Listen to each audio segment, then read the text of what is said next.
अस्सलामुअलैकुम फ्रेंड्स, स्वागत है आपका मेरे यूट्यूब चैनल शाइनाज डायरी 2.0 में। और आज की कहानी का शीर्षक है परोपकार की भावना। हमेशा की तरह मैं आज भी परिसर के बाहर बैठे भिखारियों की मुफ्त स्वास्थ्य जांच में व्यस्त था। स्वास्थ्य जांच और फिर मुफ्त में मिलने वाली दवाओं के लिए सभी भीड़ लगाए कतार में खड़े थे। एकदम से मेरा ध्यान एक बुजुर्ग की तरफ गया जो करीब ही एक मुंडेर पर बैठा था। लंबी नाक, घुंघराले बाल, चमकती आंखें, बदन पर सादे लेकिन साफ सुथरे कपड़े। कुछ देर तक उन्हें देखने के बाद मुझे यकीन हो गया कि वो भिखारी नहीं हैं। उनका बायां पैर घुटने के पास से कटा हुआ था और करीब ही उनके पास बैसाखी रखी थी। फिर मैंने देखा कि आते जाते लोग उन्हें भी कुछ दे रहे थे और वह लेकर रख रहे थे। मुझे ऐसा लगा कि मेरा ही अंदाज़ा गलत था, वो बुज़ुर्ग भिखारी ही हैं। मैं जानने के लिए उनकी तरफ बढ़ा तो कुछ लोगों ने मुझे आवाज़ लगाई, उनके करीब ना जाएं, वो बूढ़ा तो पागल है। लेकिन मैं उन आवाज़ों को नज़रअंदाज करता हुआ उनके पास गया। सोचा कि जैसे दूसरों के सामने वे अपना हाथ फैला रहे हैं, वैसे ही मेरे सामने भी हाथ फैलाएंगे। मैं उनसे बोला, बाबा, आपको भी कोई शारीरिक परेशानी है क्या? मेरे पूछने पर वे अपनी बैसाखी के सहारे धीरे से उठते हुए बोले, good evening doctor, I think I have some eye problem in my left eye. इतनी अच्छी अंग्रेज़ी सुन मैं दंग रह गया। फिर मैंने उनकी आंखें देखी। मोतियाबिंद था उनकी आंख में। मैंने कहा, मोतियाबिंद है बाबा, ऑपरेशन करना होगा। बुजुर्ग बोले, Oh, cataract. I had my cataract operation in 2022 for my right eye in Kailash hospital. मैंने पूछा, बाबा, आप यहाँ क्या कर रहे हैं? बुजुर्ग, मैं तो यहाँ रोज़ ही 2 घंटे भीख मांगता हूँ। मैंने कहा, ठीक है, लेकिन क्यों बाबा, आप तो बहुत पढ़े लिखे हो। बुजुर्ग हंसते हुए बोला, पढ़े लिखे? मैंने बोला, आप ऐसे क्यों हंस रहे हो बाबा? बाबा, sorry if I hurt you. मैं, सॉरी की बात नहीं है बाबा, लेकिन मेरी कुछ समझ नहीं आ रहा है। बाबा, समझकर होगा भी क्या बेटा। अच्छा चलो हम उधर बैठते हैं, वरना लोग तुम्हें भी पागल समझेंगे। करीब ही एक सुनसान जगह थी। हम वहाँ जाकर बैठ गए। Well doctor, I am mechanical engineer. मैं कंपनी में सीनियर ऑपरेटर था। कुछ काम करते वक्त मेरा पैर मशीन में फंस गया और मेरे हाथ में बैसाखी आ गई। कंपनी ने इलाज का सारा खर्चा किया और कुछ पैसे देकर घर बिठा दिया। फिर मैंने उस पैसे से अपना काम शुरू किया और एक अच्छा घर लिया। मेरा बेटा भी मैकेनिकल इंजीनियर है। हमारे काम को आगे बढ़ाकर उसने एक कंपनी और डाली। बाबा, फिर आप यहाँ इस हालत में कैसे? बुजुर्ग, बेटा, मैं किस्मत का शिकार हूँ। बेटे ने अपनी कंपनी और घर दोनों बेच दिए।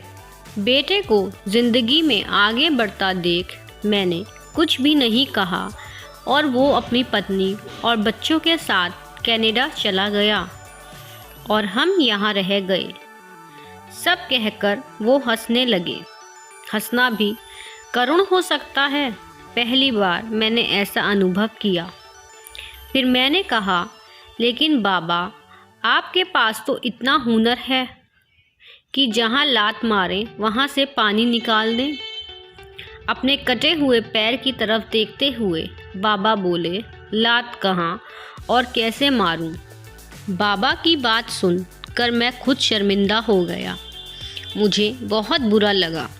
मैं बोला, बाबा, आज भी आपको कोई भी नौकरी दे देगा, क्योंकि आपको इतने सालों का तजुर्बा जो है। बाबा, हाँ डॉक्टर, इसी वजह से मैं एक वर्कशॉप में काम करता हूँ। 10,000 रुपये तनख्वाह मिलती है मुझे। मैं बोला, तो फिर आप यहाँ कैसे? बुजुर्ग, बेटे के जाने के बाद मैंने एक छोटा सा घर किराए पर लिया। वहाँ मैं और मेरी पत्नी रहते हैं, जो पैरालिसिस से ग्रस्त है, उठकर बैठ भी नहीं सकती। मैं 11 से 5 वहाँ काम करता हूँ और 5 से 7 यहाँ भीख मांगता हूँ और फिर घर जाकर तीनों के लिए खाना बनाता हूँ। मैंने आश्चर्य से पूछा, पर डॉक्टर, अभी तो आपने बताया कि आपके घर में आप और आपकी बीवी रहते हैं और आप खाना 3 लोगों के लिए बनाते हैं। बुजुर्ग, डॉक्टर, बचपन में ही मेरी माँ का स्वर्गवास हो गया था। मेरा एक दोस्त था, उसकी माँ ने मुझे अपने बेटे जैसा ही पाला। 1 साल पहले मेरे दोस्त का निधन हो गया, तो मैं उसकी माँ को अपने साथ अपने घर ले आया। तब से वो भी हमारे साथ ही रहती है। मैं हैरान रह गया कि बाबा का तो खुद बुरा हाल है, पत्नी चल फिर नहीं सकती, खुद का एक पाँव भी नहीं, घर बार भी नहीं, और ये आज भी अपने मित्र की माँ की देखभाल करते हैं। कैसे इंसान है ये? कुछ देर बाद मैंने पूछा, बाबा, बेटा आपको सड़क पर ले आया, गुस्सा नहीं आता आपको उस पर?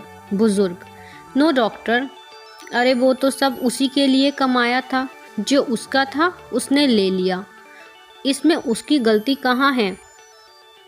अब आपका यह भीख मांगने का कारण भी मुझे समझ आ गया।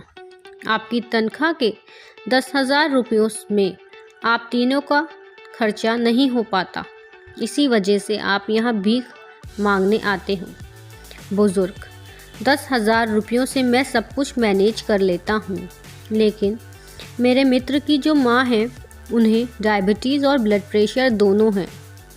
दोनों बीमारियों की दवाइयाँ चल रही हैं उनकी। मेरी तनख्वाह के पैसों में उनकी दवाइयाँ मैनेज नहीं हो पाती।